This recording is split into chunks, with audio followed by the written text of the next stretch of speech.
Hello and welcome to the Flipping and Wholesaling Houses in New York show. I am Michael Pinter. I teach you how to start flipping and wholesaling houses in New York.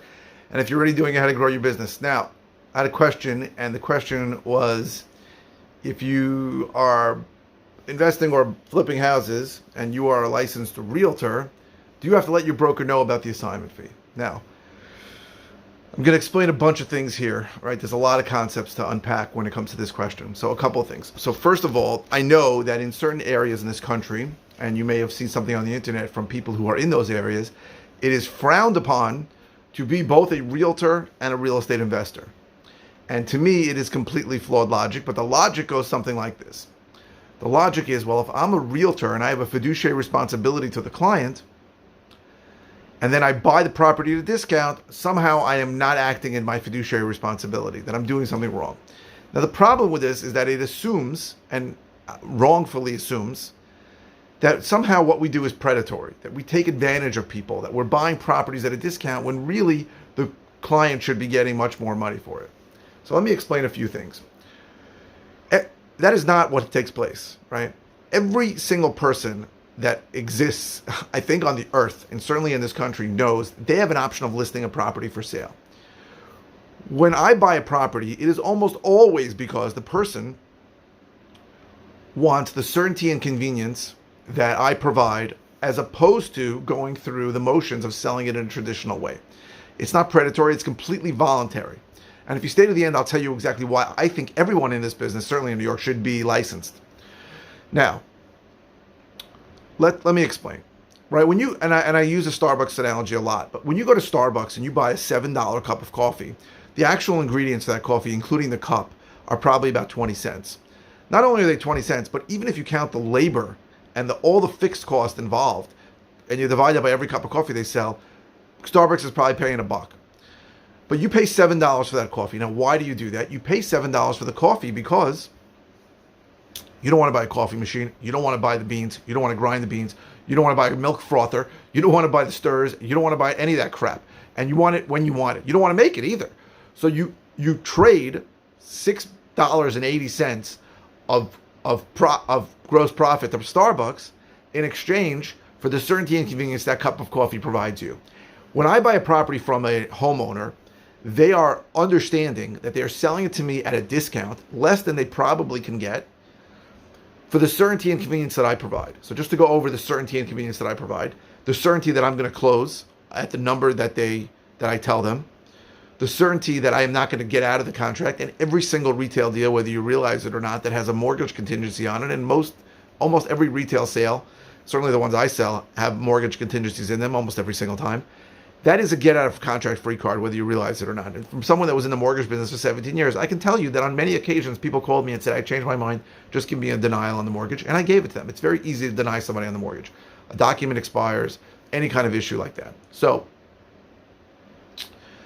that's the certainty. And the convenience is usually they don't have to clean the house up. They don't have to make repairs that they may have to do if it was a retail sale. They're not going to show the property 700 times. Not going to call it. Someone's not going to ring their doorbell at 9 p.m. and say, "Hey, I saw a sign out front. Can I come and see the house?" The neighbors aren't going to come by and start questioning them as to why they're selling it. There's convenience involved. So it's certainty and convenience. That's what we provide. And it is clear in my mind that this is a voluntary transaction where I don't take advantage of people. And I have told hundreds, if it's not 1,000 people at this point, when I go into their property, if the house is in good shape, I'm going to go, listen, your best bet is to list the property. If you want to squeeze every dollar out of this property, you should list it. Right now, obviously, I try to pitch them to list it with me, but very often they won't, and that's fine. And I have no problem with that. I try to do what's in the best interest of the client, of the customer, of the person of the seller. So this idea that exists in the ether somewhere, in some fantasy place in the United States, that if you're a realtor, you cannot be a real estate investor, is absurd to me. Absurd. In fact, I believe strongly that you should be licensed, and we'll get into that in a minute or two. But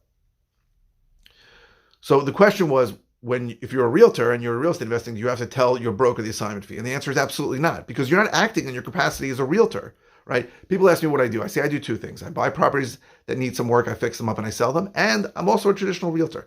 I'm not usually doing those things together, right? Maybe in the sales pitch, I'll give them options, and very often I'll give a seller options. I'll say, listen, if you want to list it, this is what you can list it for, this is what you'll get.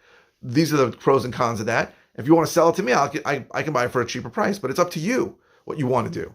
And sometimes I'll try to list it. And if we get that price, then I won't end up buying, and that's fine. I'm fine with that. So the answer is absolutely not. You don't have to tell your broker about it because you're not acting in your capacity as a realtor, right? And so then what comes up a lot is, do I have to disclose I'm a realtor? I don't believe you do, right? You're not acting as a realtor, right? When you act as a realtor, in your capacity as a realtor, you're representing that seller to list his house for sale, or a buyer to find the property for him. But if you don't sign an agency agreement and you're not doing that, and you're just acting as a guy who wants to buy their house, why does your broker have to get involved at all? I don't think they do. That's my opinion. So you obviously have to do what's best for the seller. You can't be predatory. But the concept, one second, I gotta get a drink of water. But the concept that somehow these things are at odds with each other is absurd to me. And I don't think they are at all. I think you can be a realtor and you can be a real estate investor. They're not the same. And people who need a real estate investor very often are not going to want to use a realtor. I've had people call me where the house was in great shape. I went in there, I go, I think you should list it. And they say, no, we're not listing it. We want to sell it to you. Give us a number. And I bought properties like that. And it can be a host of reasons, right? I get the question, why? I get from people who don't understand what I do. Why would anybody sell their house to you at a discount? And there could be so many reasons why. Even if the house is in good shape, it can be because there's a time issue. And that's not always what you think, right? You think a time issue is that they need to sell really quickly, and quicker than a retail buyer can close. Sometimes it's the other way. I'd say more often it's the other way. I want to lock in the price right now, but I don't know where I'm going. I want to lock in the price right now, but I'm building a house in North Carolina. The guy told me it'll take 4 months, but it might take 8 months. And if I sell this property to a retail buyer, I'm going to be on their time frame. I may have to leave, and I don't want to move twice. I get that a lot.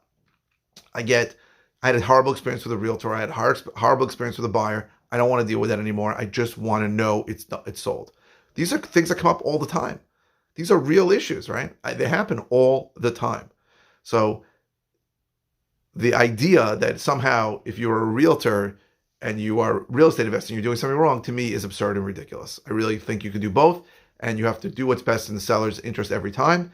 Now, sometimes obviously the property can't go retail, right? If it's horrible, it can't be mortgaged, it's some kind of real problem. It's not a retail property. Then it would seems to make more sense, but that's not always the case. Sometimes it's in really good shape, and you say, I look around and I go, listen, the house is in much better shape than you told me it was. If you want to squeeze every dollar out of here, you should list it, and I think you can get X dollars for it. So now, as I said before, why I think everybody in this business should be licensed. So there's 3 reasons. One is because you want access to the multiple listing service, the MLS, right? Now, if you have access to that a different way, then maybe you don't need to be listed, licensed, right? And you can get PropStream, which is good, not as good as the MLS, but it's good. Probably 85% is good. But MLS is the best way to compound properties and get value. So that's the first reason to get licensed. The second reason is you want to list your own property. So certainly if you fix and flip, you want to list the properties and be in control of the listing to the retail buyers. If you wholesale, which is buying a property, doing minimal or no work to it, and then putting it on the market, then you want to be able to list it. But even wholesale properties, you're allowed to list them in the market in New York. You just cannot represent that you own it. You have to write that you are the contract vendee, that you're in contract, and you could find cash buyers that way. In fact, it's one of the best ways to find cash buyers. So that's the second reason to list your own properties. And the third reason is what we discussed. If you go on enough appointments, you're going to come in contact with people who just want to list or who should list, right? So I've gone to appointments where I thought it was clear they wanted to sell to an investor. I get there and they go, we want to list. So I pull out a listing agreement and I list it. You want to monetize these leads. You're paying for the marketing, usually, either with time or with money. Or I've gone there and I've told them, don't sell this to me or any other investor. You're going to leave $100,000 on the table. Just let's just list it. And I think you'll do great with it, right? And in today's market, it's easy. So I've done that a lot. So those are the 3 reasons. Again, you want access to multiple listing service, the MLS. You want to be able to list your own properties for retail, and or wholesale, and you want to take listings when they're there, right? I have 1, 2, 3, 4, 4.5, 5 listings going on right now, and I'm going to make money on all of them. And those are deals where if I wasn't licensed, I wouldn't have made money on them. And I'm not into this whole I'm going to hand you off to some other realtor thing. I guess it works for some people. For me, I don't get it. I don't get it, but some people it works. For me, it's like, list with me and I'm going to tell you why I'm the best, right? And I have a good pitch and it's worth it. I don't charge a lot. I'm very low priced as a realtor. At first I told him I never wanted to be a realtor, which is true. I never wanted to be a realtor. I wanted to be a house flipper, but I had to list my own property, so I became a realtor, and now I do it as a service. So I'm least expensive realtor. I'm the quickest realtor. I list for 90 days, and I'm the best realtor because I pay for extras like Facebook advertising. I'm already doing it for my own properties. I throw that property on there. So that is why I think you should be a realtor, why I think there's no conflict of being a realtor and being a real estate investor, and that is why I think everybody should be licensed. I hope this was helpful. If you are looking for ways that I can help you, go to howtoflipnewyork.com. If you want to know about my course where I teach how to do this, go to howtoflipnewyorkcourse.com. If you're interested in coaching, go to coaching.howtoflipnewyork.com. If you're watching on YouTube, please subscribe. If you're watching on any channel, please give me a thumbs up. Thumbs up likes really help me. It lets a lot more people see the videos, and it's helpful. And keep the comments coming. This came from a recent comment. I try to reply to all comments. If it's a simple answer, I'll just reply with an answer. If it's a topic that I've covered maybe in depth, I'll send links to videos on it. And if it's a new topic, or something I haven't covered, or something I haven't covered in a while, I'll do a video on it. So thank you very, very much for watching. Please keep the comments coming. I go live 5 times a week. Sometimes I don't know what the hell I'm supposed to talk about. So your comments really help me, gives me topics to talk about. So thank you very, very much for watching.